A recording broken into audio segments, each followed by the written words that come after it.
So, welcome to another episode of the Pepper Soup Talk Show, where we bring to the table movers and shakers in the African diaspora. We have the pleasure of speaking today with Charron Leeper, who is the founder and CEO of Perfect Pineapple Wraps. Perfect Pineapple Wraps was created as inspired by her grandmother, and she's building a family business to leave a legacy. And we are here to hear the full story, hear about her personal journey as an entrepreneur and as a woman growing up in Cleveland. And so, Charron, I'd like to welcome you to Pepper Soup Talk. Thank you. Thanks for having me. Cool. So, Charron, if you could start from the beginning for us. We know you're from Cleveland, Ohio, and you're the founder of this amazing company. But we can kind of just take us through your background and how you came up. Yeah. So yes, like you said, born and raised in Cleveland, Ohio. Lived in a lot of different parts of Ohio. So went to several high schools, moved around a bit as a high schooler, but originally from Cleveland Heights. And went to college on a full ride to play Division I women's basketball, which was exciting. Always knew I wanted to be a fashion designer. Always knew I wanted to be in the art space since I was a little girl. Always been entrepreneurial as well. My mother used to give me these little African kente bows to sell as like a second grader, like to fundraise and do little things when I think back. So always kind of been entrepreneurial, but when I went to college, I couldn't take fashion due to the extensive travel schedule for basketball. So I ended up going into graphic design, which kind of put me in the marketing and digital art space. And so after graduating, I was living with my grandmother, going natural, and really wasn't sure how to do my hair. It's like 2010, 2011. So really kind of figuring out how do I take care of my natural hair, wanting to wear my natural hair. And so pineappling was the methodology of the time. It was like, well, pineapple your curls at night. And so I used to try that with the scarf that she gave me. It was a small satin scarf. And I got a knot in it, and I ended up keeping the scarf because I loved it so much, but I found ways to wrap it with this knot still in the scarf. And when I realized I could wrap it so many different ways, I was like, this might be a thing. And so that's kind of how Perfect Pineapple came to be. So it's kind of merging the fashion that I love so much with the marketing and the entrepreneurial drive, as well as I do a little bit of modeling as well. But in a nutshell, like that's kind of how it happened. And so it started in her basement. And as you know, or as my story tells, unfortunately, she got sick with cancer. And on her own volition, she grabbed my hand kind of closer to her last days here. We kind of were just talking and whatever. And she just grabbed my hand out of the blue and said, Charron, promise me you'll start a family business. She's like, you're good at this marketing stuff. You're good at what you do. You're entrepreneurial. Just promise me you will start a family business. And so since I started Perfect Pineapple in her home, in her basement, on her sewing machine, I just chose Perfect Pineapple to be that thing that I dedicated to her. And she got to see me do it. So I have a sentimental attachment to the brand. That's amazing. It's amazing you had the blessings from your grandmother, and that she also got to see you as you built the business too. Yeah. Can you talk a little bit about what it was like in those earlier days, putting it together, and how did you come up with the name Perfect Pineapple? It just came to me. I think that's like, well, the methodology of pineappling. I was like, oh, well, this is perfect. This is the perfect way to wrap your hair. This is the perfect way to pineapple your hair. And it just stuck. And I felt like it was very catchy. Yeah. So, and everybody always says, oh, I love the name. It's like, okay, cool. That's cool. And so for those early days, what was that like, turning that into a business? Did you always know that you wanted to start a business? Was it kind of like the idea just popped into your head? And then can you take us through those beginning stages of putting it together? Yeah. So I think I did always know I wanted to be an entrepreneur and have my own business. the early stages were kind of just survival, just not wanting to work for anyone else and wanting to have something to call my own. I think that is why I really kind of pushed for that. My first business was, I was just kind of a creative consultant. And so I was like doing graphic design, taking, clients on the side while working my full-time job. And that was cool, but I wasn't really feeling that. Like, I never really wanted to be a graphic designer. Like, fashion was more of my thing, and conceptual ideas and things of that nature. So yeah, the first beginning steps was just learning. And I think learning is a part of the entire journey. Just like, okay, what does it really take to start a business? What type of business do I need to form? And that's why, again, my grandmother was is so sentimental to me, because she got her MBA at like 40. Like, she was always pushing the limits. And so she had these marketing books and these business books, and she would always push me. If I didn't know something, she was like, figure it out, find it, and that was and so I think kind of being with her, and I only lived with her during like a critical time, like 3 to 4 years.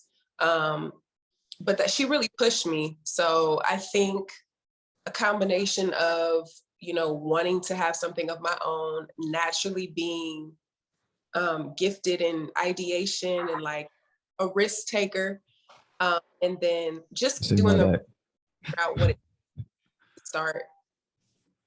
That's cool. That's cool. No, thank you for sharing that with us. Kobe. Yeah. So during, entrepreneurship is not an easy thing to do. What's some of the, it's a very hard learning curve, and you don't really know, what's going to stick, what's going to work. What's some of the struggles you encountered in those early stages? Some of the early stages, I just say funding. I think funding is a continual uphill battle, no matter what stage you're in. If level is for you. Funding, I think,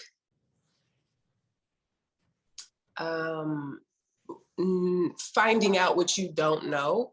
So as you go through you just find out what you don't know. It's like, oh, I was doing it that way, but oh, I wasn't supposed to do it that way. Okay, so how am I supposed to do it? Oh, taxes, like things of that nature. Because sometimes you just don't know. And sometimes you don't, you need to start your idea now. You don't need to wait until you have everything, perfect, or maybe you went to school and got all the details. Even when you have all of the knowledge, it's still applied knowledge. So as you do whatever you're going to do, you're still going to learn things. So I think the hardest thing was the business plan, like really, really projecting and scoping out, like, what is this going to be? What do I foresee it to be? Is there a need for this? Or is there a high demand, even if it's not a need, will people use this? Just all the market research to understand if you have a viable product. Being encouraged, or when you see competitors maybe moving at a faster pace. So yeah, I mean, those are things that, and you encounter when you start, but you also encounter those as you just continue to grow. Because your business, it's like a person, it evolves. If you're evolving, it's evolving. So. And a follow-up to that, I know entrepreneurship is also like a self-discovery journey also. What kind of skills did you pick up? You're like, oh, dang, I didn't know I'm that good at this. And you're like, I can do this. Like, what are some of those stages of skills you brought? I was like, oh, I can flex a little bit now since I picked up the skill. I don't think it at all.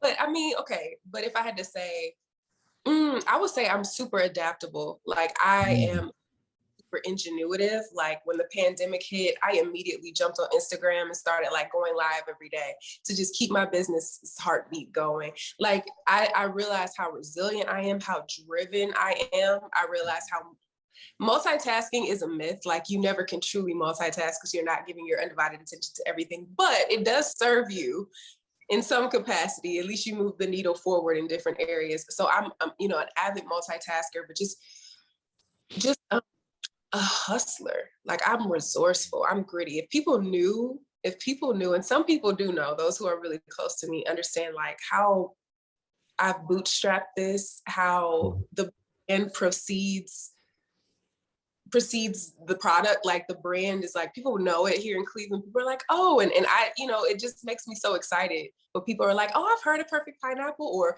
when I get a text from somebody and they were in the hair salon, this is a true story. And she was just like, girl, I was getting my hair done. And somebody was like, I need to put my Perfect Pineapple wrap on. Like, I can't come in here. And I was like, wow. In the beginning stages. So I think I am blessed, and I got all the glory for just him giving me the strength to persevere. Yeah. Just persevere. So I'm proud of myself for those reasons. That's dope. That's dope. And you talk about having determination, being resilient, being a hustler, all these things. And I know you mentioned that you played Division I basketball. So I feel like being an athlete, a lot of those skills that you gained during that time transfers directly over to being, running a business or building a business too. What would you say? Do you feel like that was the case or has been the case for you? Yeah, absolutely. Sports is huge. Like if and when I have children, I want them to play sports. I started running track. That was my first sport. I ran track at the age of 3 when I first competed. So my mother has like a paper clipping of me being like the youngest like to compete something here in Cleveland. And then there was like the oldest, and that person was like 90 or something. And we were like running. Wow. So yes. Yeah. And I started playing basketball late. Like I did not even think I was going to get a scholarship. I was just an athlete because I started off as a track runner. I was a sprinter, and my mother was a trainer. So I was in impeccable shape. And when I first started playing, it was like in the 9th grade, seriously. And that just doesn't happen. Like usually when people pick up a basketball, you're like in the 4th, 5th grade, like, you want to play. I was just like, I just want to go to college. And people, I got tall, and they were like, well, you should play basketball. You'll probably you could get a scholarship. And I was like, okay. Yeah. So, but yeah, the discipline that you learn being a part of an organized team, the sleep schedule, the multitasking, the compartmentalization of like, I got to get my work done. I got to stay eligible, but I got to focus on the court. The mind and body being tired, but still being able to perform at a certain level. So yeah, those skills definitely transferred over. Yeah. Something you mentioned about building a Perfect Pineapple, and especially before you even started the idea, certain things that your grandmother recognized in you. You said that she recognized the entrepreneurial spirit that you have, but also like, and I'm sure you've recognized this in yourself, but the marketing abilities that you have also. And from the research that we did, we've seen Perfect Pineapple in so many places. Can you talk a little bit about the importance of marketing, sort of like how you've sort of developed that skill set and the ability to market the brand and create turn Perfect Pineapple into such a chic brand, because that's something that is very easy to recognize. You've done an incredible job, branding the business. Thank you so much. Like, really, I would just say my grandmother challenged me. So throughout my time, she would just ask me questions. And honestly, I didn't think she would ever, like, I didn't know what she really thought. My grandmother was like super, super sweet, but she was also very like practical and she was just a boss. So she would kind of ask me when you're a little sensitive or you're not quite sure, you're thinking people are asking you questions because you don't know or they don't believe in you, but really she was really like pushing me to like dig for those answers and create that hard skill of like, go find out. If you don't know, go find out. And so that I didn't know she recognized that in me until she asked me to make that promise. Like she grabbed my hand and said, promise me. And I was like, that's why it's so profound, because we had never had these conversations like verbatim, like, oh, Charron, yeah.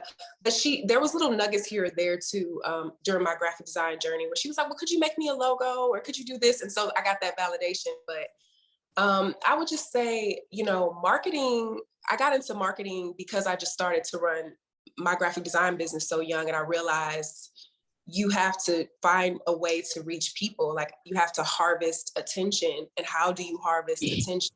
And it became sort of a game. It still is a game, changing algorithms. And like, there's still so many things I want to do for Perfect Pineapple. So I'm just flattered and honored, like what you say, because like in my mind, I pick apart, there's so many things I want to do for the brand, but currently I'm just kind of a one person show. I have a great intern and, and I contract with certain people, but I don't have any employees. So right now, it's just me kind of balancing that. But I would just say, it just became a game. Like, how can I market this? How can I make this look as close to how I envision in my mind? And I just think it's just fun. It's just fun for me, I think. Yeah, that's cool. That's cool.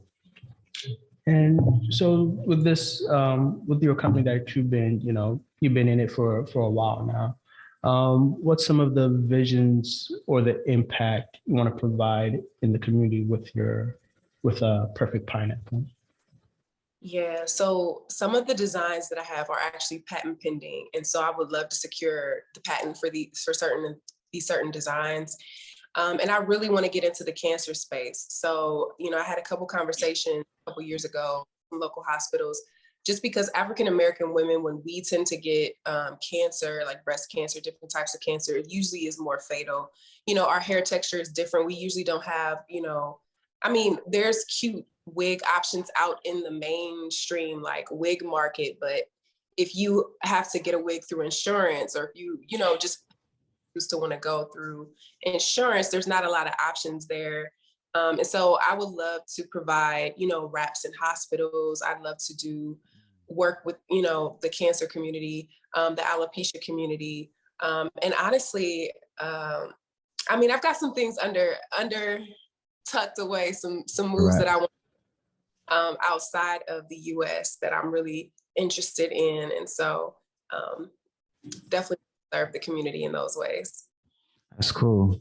That's cool. Can you talk a little bit about the wraps themselves? I know you have different types of wraps, and I know that you've also you have wraps that men can wear as well. Can you talk a little bit about just the different types of wraps that you sell?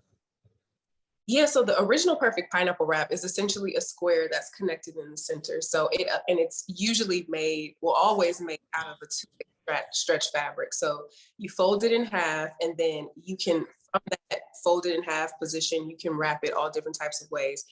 So if you fold it a certain way, it just looks like a bandana. So men who want to wear bandanas can wear the wrap that way.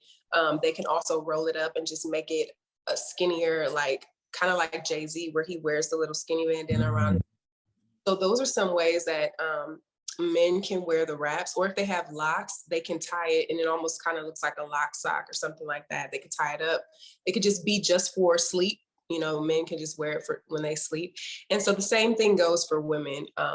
Usually they have more hair, or if they want to do a puff, you can just slip it on your head, crisscross it, and you have that huge crown look. And so that's the Perfect Pineapple. It's just super versatile, super stretchy, so you can kind of use it however you like. Then I have the traditional wraps, which are just long pieces of fabric. That's how I used to wrap when I first wrapped my hair. So you can just twist it. I have on one right now. It's just long. I just tied it in a knot, twisted it in a back bun, and that's what it is. So those are the two main wraps.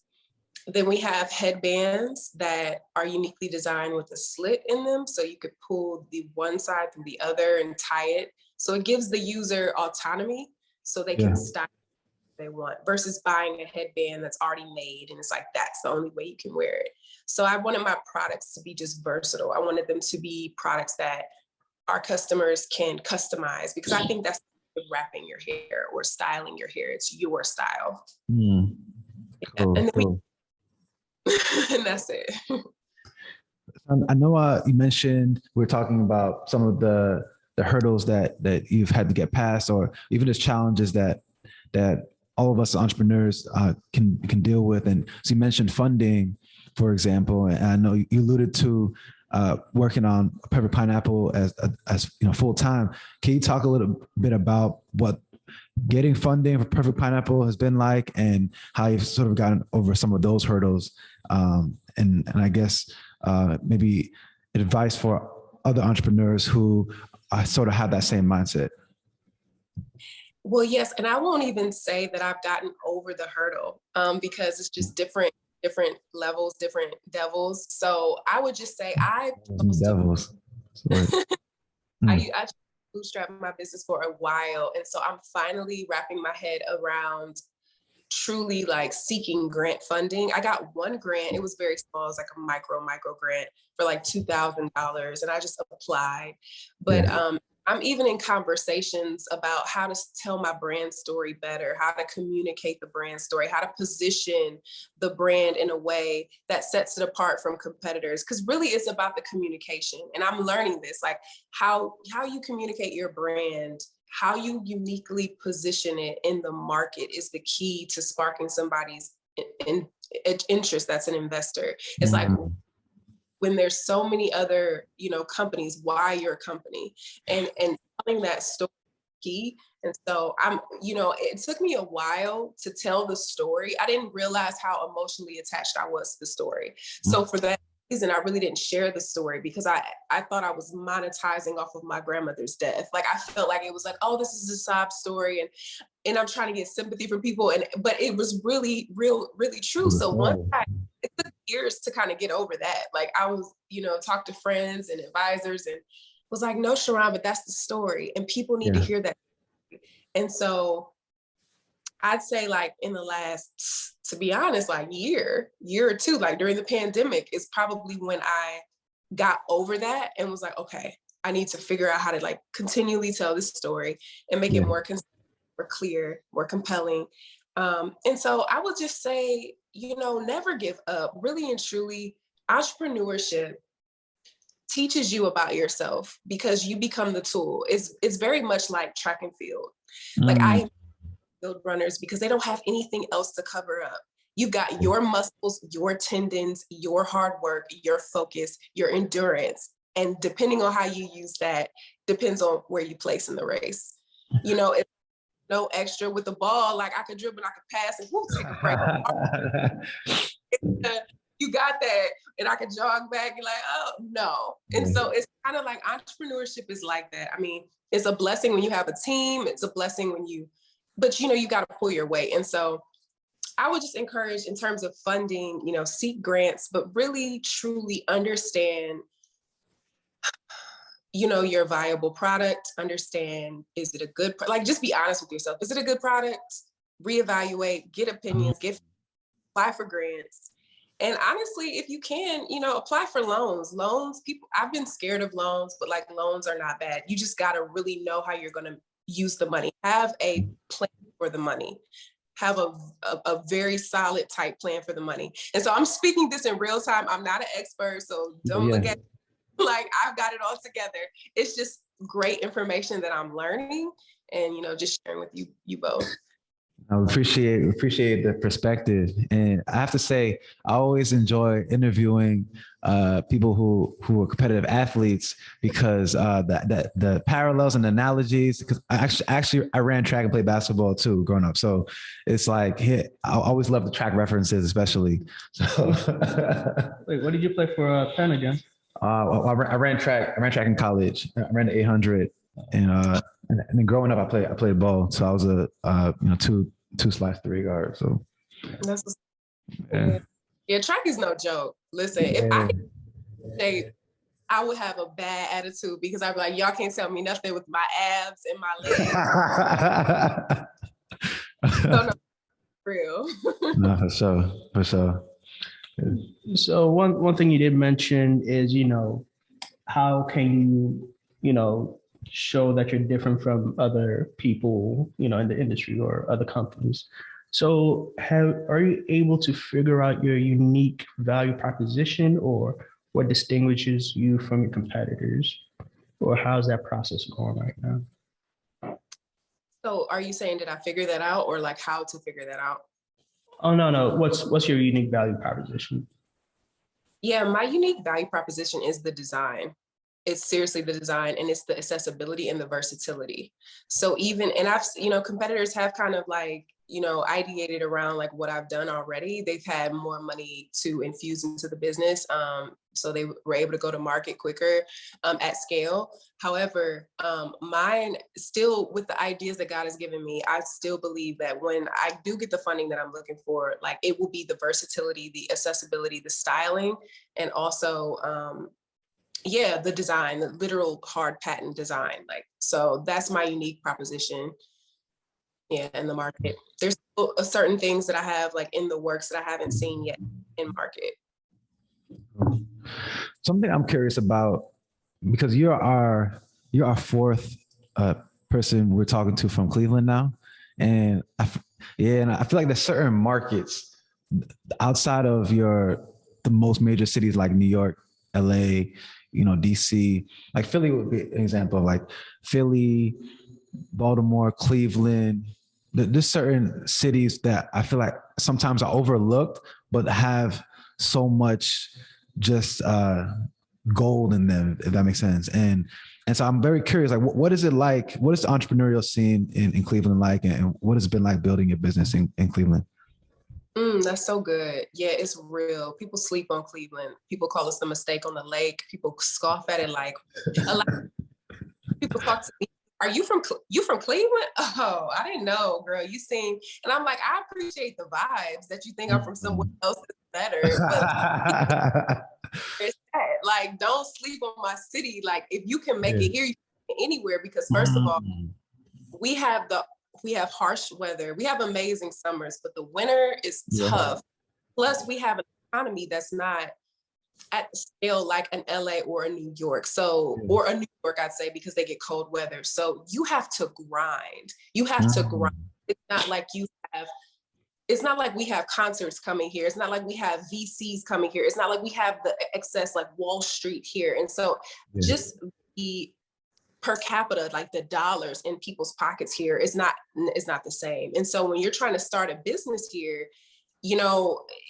it's harder. It's harder. So if you make it here, if you get your name out here, then you can go to a New York and you can go anywhere. And so I just think it breeds diamonds. I mean, if you really did a Google search, and I've done this, and I've had this, as you can tell, I'm getting passionate. I've had these conversations with lots of people.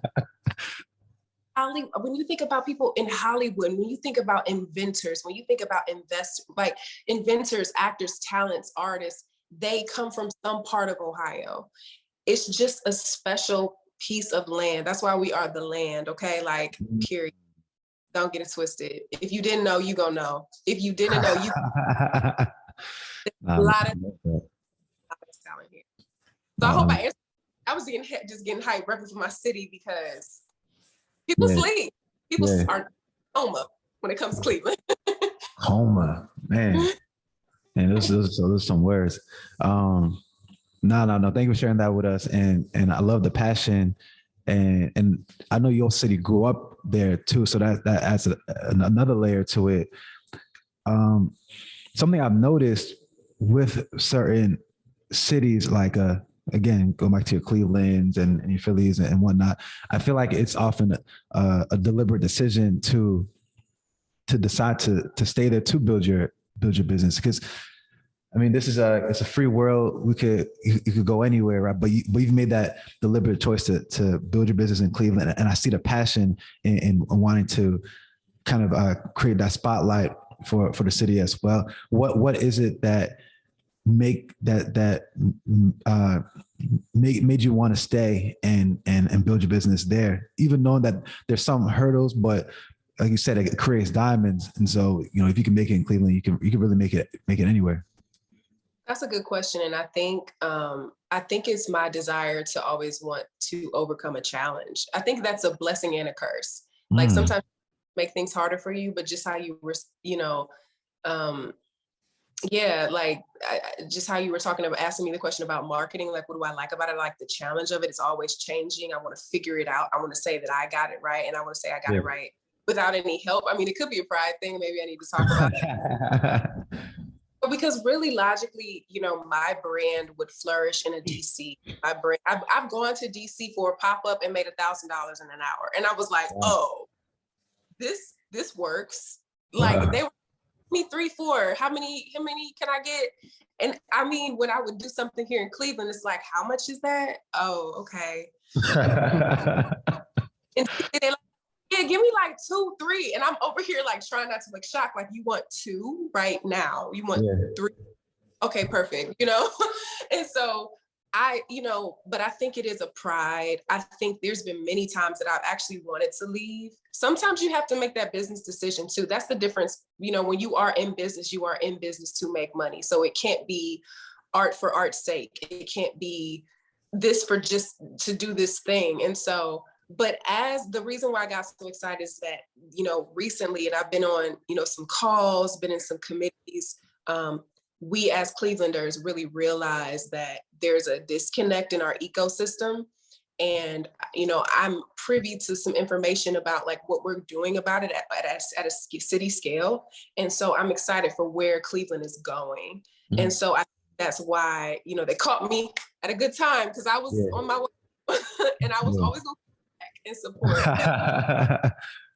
So I think that's why I'm really excited. So you asked the question at a good time. Oh, cool. You see the potential for the city and kind of where it's going also. Mm-hmm. Yeah. So you talk about your experience in DC, just in terms of growing your business. Have you seen any other type of, or different types of, reactions based on the cities you go to? So DC is one place. Anywhere else that you've been? Yeah, I get a lot of love in Detroit. I love Detroit, Michigan. Like I get a lot of love there. I got a lot of love like online from like Ghana, which is crazy. I get some love from New York. I got some love from Memphis. There was a place like I did a little tour and went to different places. So those are the places that like really, I've gotten some response that I've actually been there in person and been able to like talk to people, sell to people, things of that nature. Not Ghana. I haven't gone to Ghana, but that's just online and just flooding. Like, how much are these? Where can I buy them? And trying to get up that international connection.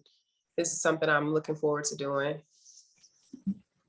So based on that, were you able to identify what's the gap in like Cleveland versus all these other cities? You have some good questions. To identify the gap between it's how much money we have in our pockets. It's about the average salary, the cost of living, the amount of businesses that are here, how many, what's the average salary of a Clevelander versus someone who lives in LA? We all know the cost of living is higher in those areas. We also know that there's different opportunities, movies.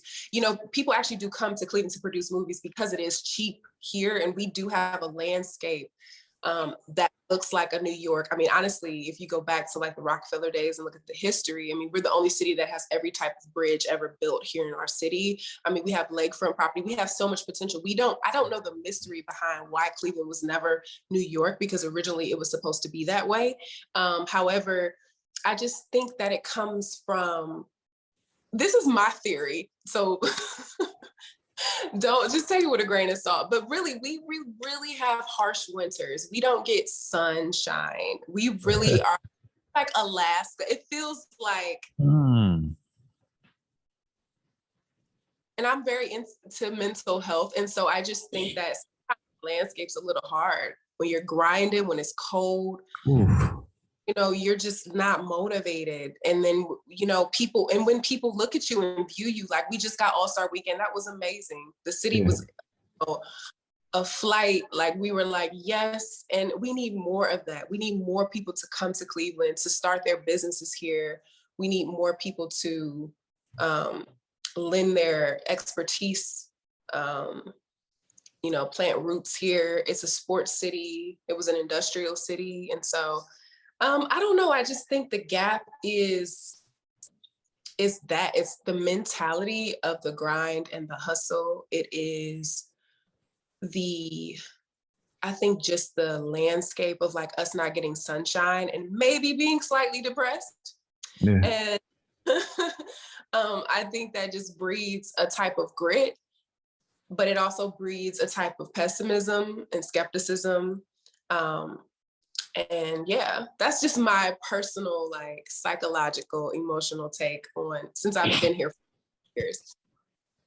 I can feel your passion for Cleveland, and it's just like beaming through the through the cameras. I love that, and I hope you keep that. And I look forward to seeing where Cleveland is 5-10 years from now. Because again, I do feel like it's one of those cities.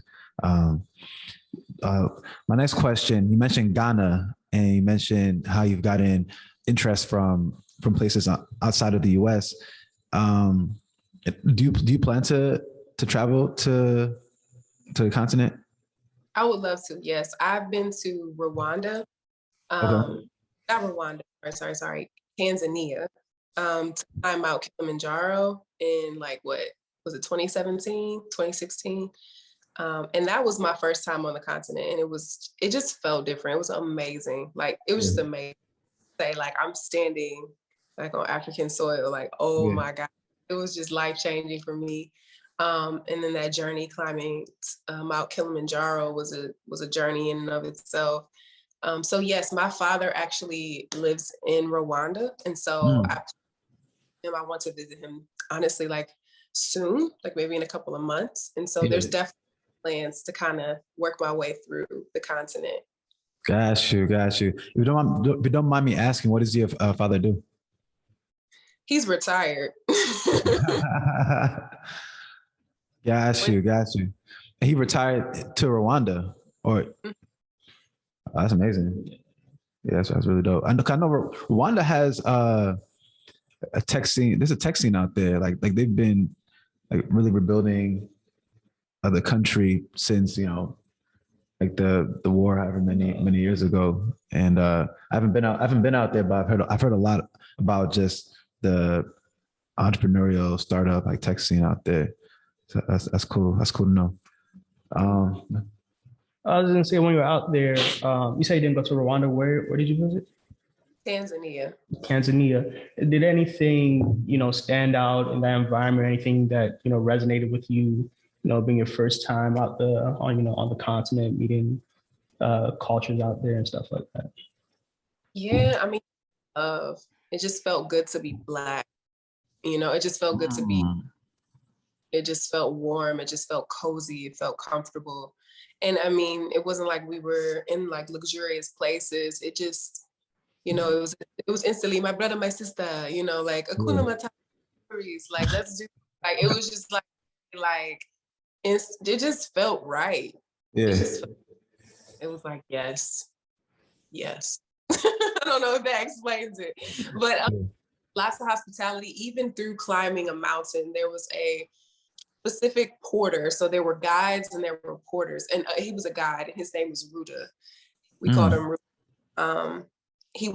I'm a Christian, so he was a believer. They all were believers, like the people that were walking with us, and he was singing this song, and we had to learn the song. And don't make me sing the song because I can't quite remember it right now, but I bet if I tried I could. But it was in Swahili, and it was like, if you get tired, sing this song. And he was just the sweetest.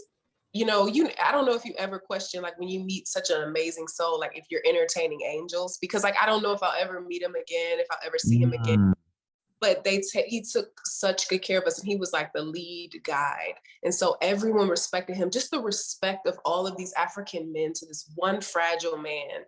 Yeah. And he had blood red eyes because the elevation, he had climbed the mountain like so many times. He was like the expert climber, and his eyes were crisscross and bloodshot red, but he had the sweetest smile. He was like missing most of his front teeth, some of his front teeth.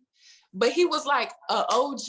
Like I have love for this man, and like he guided us. And I actually asked for a new name, and he really thought about it. He wrote it down. He gave me a new name. I mean, it was a very spiritual experience. So it was amazing, and that's why I really look forward to going back and seeing what countries have to offer. That's cool. I gotta ask you now. I'm not sure. Have you ever had jollof rice? I don't think so. You haven't had jollof? Okay. I was gonna ask you which country makes the best jollof rice, and I've never had it. I should preparation for this. Well, when you do, like, let us know which one you like like best. All right, so this is a question that we like to ask all of our guests. We want you to think about your younger self, the younger Charron, and the advice that you would give her. So let's take Charron. Let's say a 17-year-old Charron, before maybe you're going into college, before you started Perfect Pineapple. What advice would you give the younger Charron, knowing the ups and downs that you would go through in your business, and where you would ultimately be today, and the outlook you would have? I love these questions. What would I give the younger Charron? I would tell her, you are smart, you are confident, you are brilliant. I would tell her, take risks. Don't take BS off of anyone. I would tell her, be strong, be courageous. I would tell her, love on your family. I would tell her, don't care about what others think. I would tell her, dream bigger. I would tell her, dream bigger. And I would tell her, don't settle. Yeah. I would tell her not to settle. I would say, don't you settle for a thing. If you want it, get it. I love it. I love it. Man, so we're coming to the close of the interview, and before we get out of here, I want to see, I know you've been working on your business for some time. You've had a real journey so far. Are there any shout outs you'd like to give to anyone? Yeah, I mean, I would want to shout out every creative who has helped me with Perfect Pineapple, like a Stephen Mitchell, or who is the first photographer who shot all of my stuff for free for the first start. He just believed in me. Just a cool dude, super successful with what he does, but just a real honest dude. Hopefully nobody else has asked him to do stuff for free. Out people, so I did send him some coins, but willingness to understand, like, hey, I see what you're doing, I can help you, and I'm willing to be down for that. Huge shout out to him. He's a local photographer here. I mean, there's so many local photographers, like McKinley Wiley. I mean, I'm just drawing a blank. Who else has shot for me? Like Omari Souza, who's connected me to some people, like all the models, like Lillian, like,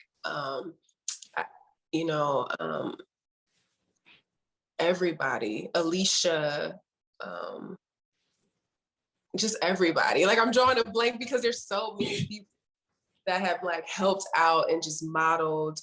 Amber, there's a videographer that I worked with, LA, who is just my from another mother. Like, just everyone who's like just believed in the vision and was like, yeah, girl, I got you. I can lend my talent to you. And they have become like my creative team a la carte. But my models, they've pulled through all the brand ambassadors, like Naturally Nini, all of the semi-celeb kind of people who've like worn my stuff, especially Tap Brown. Like during the pandemic, she showed some of my scrunchies that I sent to her on her.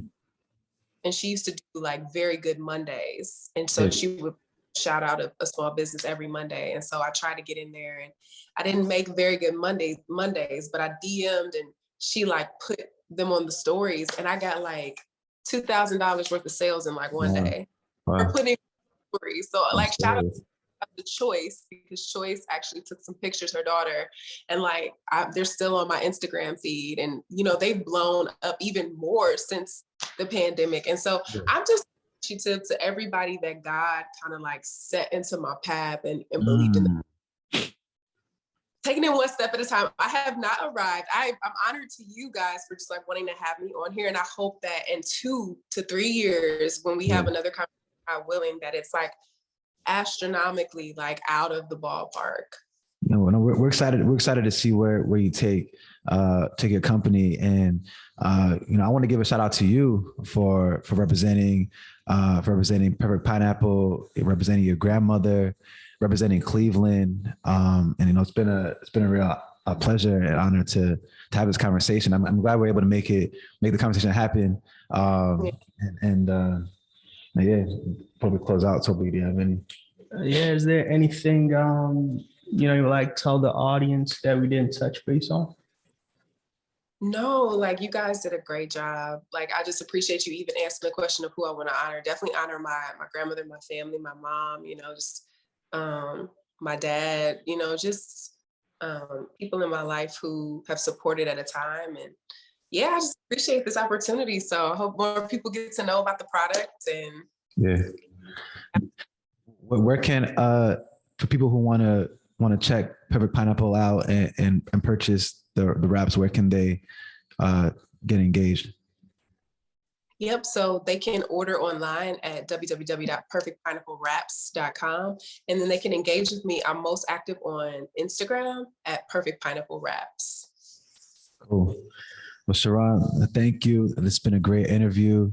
You tune into One Jollof Pepper Soup Talk, and we will see you next time. Thank you. Bye-bye.